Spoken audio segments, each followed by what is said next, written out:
สบายดีบรรดาท่านที่เคารพนับถือและฮักแพงทั้งหลายมื้อนี้พ่อใหญ่แก๊สสิมาอ่านประมวลกฎหมายอาญาปี 2017 มาตรา 268 การบังคับให้แต่งดองหรือย่าห้าง และการกีดกันการแต่งดองหรือย่าห้าง บุคคลใดหากบังคับผู้ที่อยู่ภายใต้การคุ้มครองของตนให้แต่งดองย่าห้างหรือกีดกันการแต่งดองหรือการย่าห้าง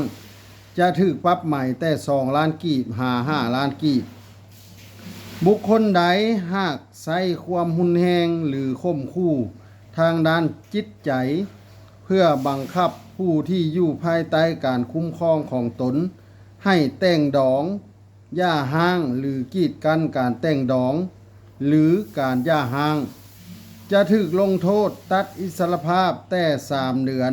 1 ปีหรือดัดสร้างโดยบ่ตัดอิสรภาพและจะถูกปรับใหม่แต่3 ล้านกีบ5 ล้านกีบในกรณีบังคับเด็กอายุต่ำกว่า18 ปีให้แต่งดอง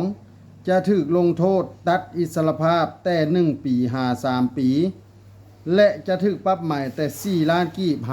15 ล้านกีบ